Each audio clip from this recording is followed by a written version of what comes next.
Hello, everyone, and welcome back to English Channel. I'm Emily, and I'm so happy to be here with you all today. Hi, Emily, and hello to our wonderful listeners.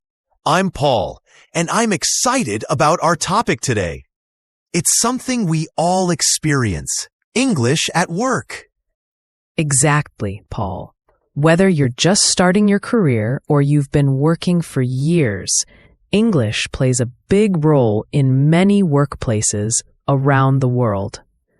Today, we're going to talk about some common situations where you might use English at work, like writing emails, understanding reports, and participating in meetings. That's right, Emily. And before we dive in, we have a small favor to ask our listeners. If you enjoy our podcast and find it helpful, please take a moment to subscribe to our channel. It really helps us to create more content for you. Yes, please subscribe. And don't forget to give this episode a like if you find it useful. It lets us know what kind of topics you're interested in. And if you have any questions or comments about today's topic, please feel free to leave them in the comments section below. We love hearing from you. Okay, let's get started. One of the most common ways we use English at work is through emails. Paul, what are some important things to keep in mind when writing professional emails in English? That's a great question, Emily. When writing work emails in English, clarity and conciseness are key. You want to make sure your message is easy to understand. It's also important to use a polite and professional tone. Sure, instead of just saying, "Send me the report," you could say, "Could you please send me the report when you have a moment?" Or, "I would appreciate it if you could send me the report." These phrases sound much more polite. That's a great tip. And what about when you're starting an email? What are some common greetings? That's a great tip. And what about when you're starting an email? What are some common greetings? Well, if you know the person's name, you can start with "Dear Name," followed by a comma. For example, "Dear Sarah." If you're writing to a group of people and you don't know everyone's name, you could use "Dear Team" or "Hello Everyone." That's helpful. And what about closing an email? Common closings include "Sincerely," "Best regards," or "Thank you," followed by your name. Best is also a shorter and more informal option if you have a good working relationship with the person. Good to know. Now, let's talk about the body of the email. What should we keep in mind when writing the main message? Be clear about the purpose of your email right from the beginning. State what you need or what information you are providing.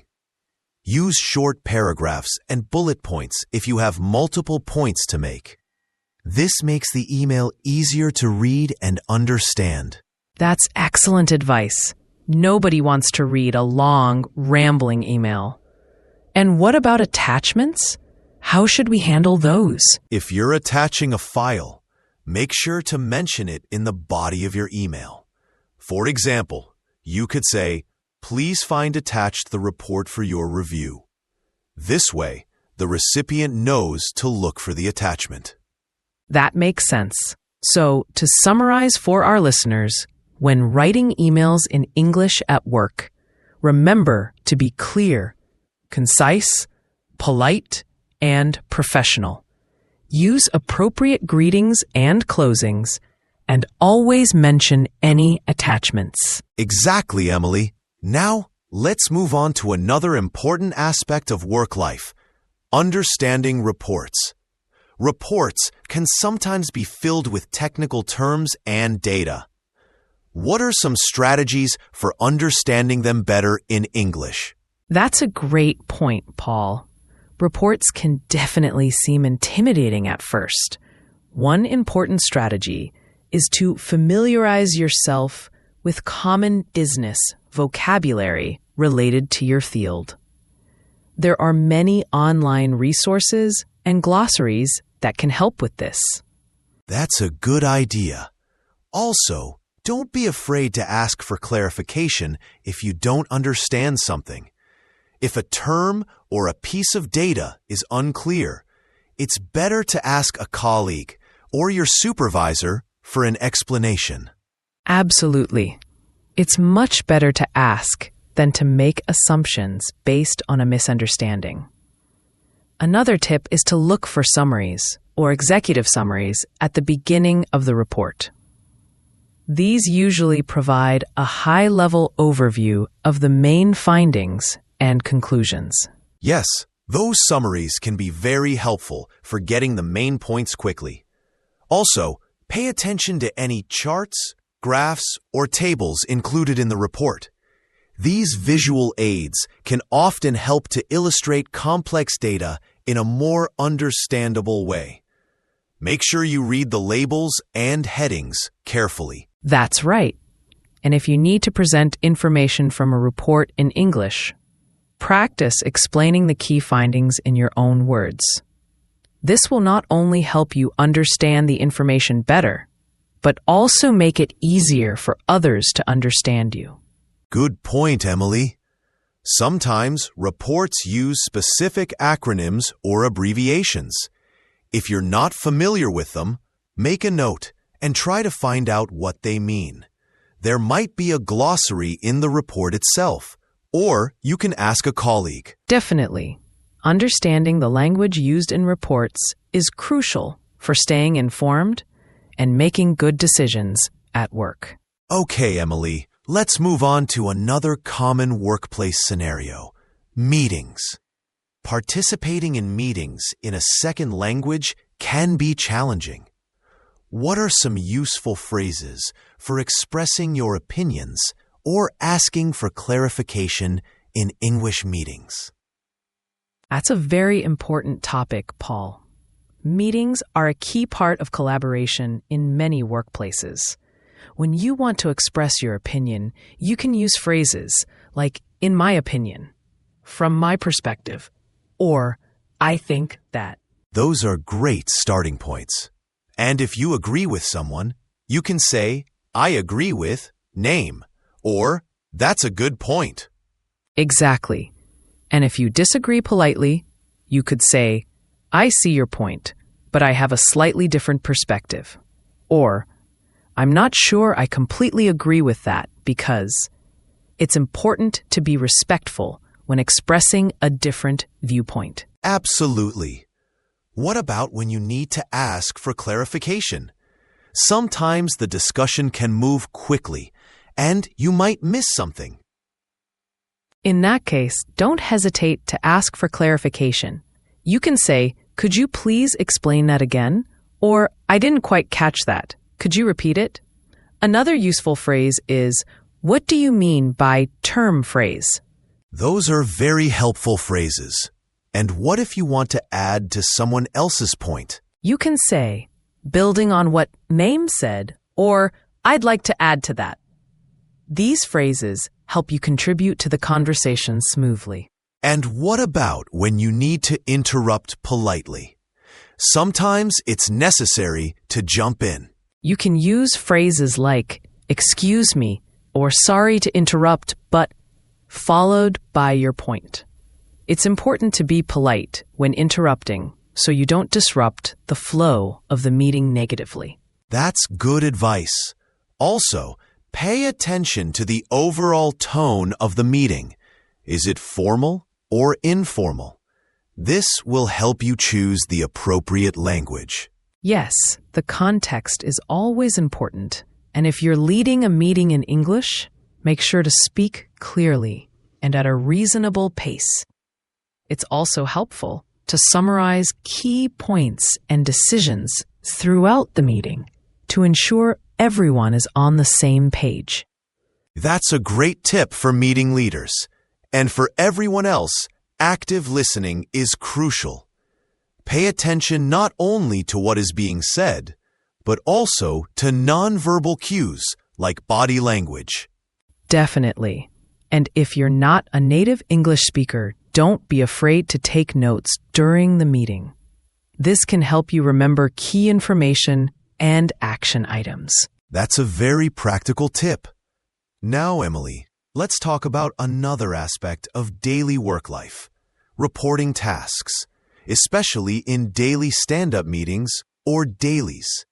These are often quick meetings where team members share what they worked on, what they are planning to do, and any roadblocks they are facing. What kind of English is typically used in these situations? In daily stand-ups, the language tends to be quite direct and concise. You usually talk about three main things. What did I do yesterday? What am I planning to do today? And are there any blockers or impediments? That's right.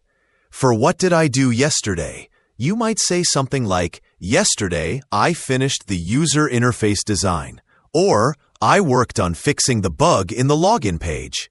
You would use the past simple tense to talk about completed tasks. Exactly.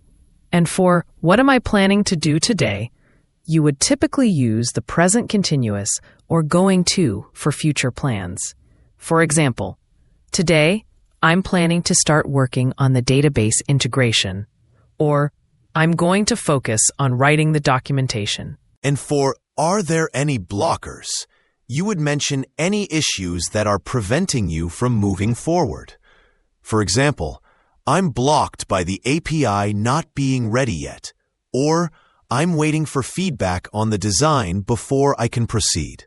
It's important to be brief and to the point in these daily meetings, as they are usually kept short to maximize productivity. You don't need to go into a lot of detail. Just provide a quick update. That's a good reminder. And sometimes you might need to report your progress in writing, perhaps in a daily or weekly report. The language used here would be similar to what you say in a stand-up, but maybe a bit more formal. Yes, in a written report, you might use slightly more formal language and complete sentences. For example, instead of just saying, fixed login bug, you might write, I successfully resolved the bug, affecting the user login functionality. That makes sense. And what about when you finish a task? How might you communicate that to your team or manager in English? You could say something like, I've completed the task name, or the feature report document is now finished. You might also want to mention any next steps, or if you need any further action from others. For example, I've completed the first draft of the report and have sent it to you for review. That's a good way to communicate completion. Now, Emily, let's think about one-on-one meetings with your boss or supervisor. These can be important for discussing your performance, goals, and any challenges you might be facing. What kind of English is useful in these situations? One-on-one meetings often require a more thoughtful and detailed approach to communication. When discussing your performance, you might use phrases like, I believe I've made good progress on project goal, and provide specific examples to support your statement. Yes, it's always good to back up your statements with evidence. If you've exceeded expectations in some area, don't hesitate to mention it. For example, I was able to complete the project ahead of schedule and under budget. And if you're facing challenges, it's important to communicate them clearly and professionally. You could say, I'm currently facing a challenge with issue, and then explain the situation and any steps you've taken or need to take to resolve it. It's also a good opportunity to ask for guidance or support from your manager. You could say, I would appreciate your input on how to best approach problem. Or could you provide some guidance on topic? Definitely. These meetings are also a good time to discuss your career goals and professional development. You might say, I'm interested in developing my skills in area, or I'm looking for opportunities to take on more responsibility in area. That shows initiative and helps your manager understand your aspirations. Remember to listen actively to your manager's feedback and ask clarifying questions if needed. Absolutely. And it's always a good idea to prepare for these meetings beforehand. Think about what you want to discuss and make some notes if it helps you stay organized. That's excellent advice.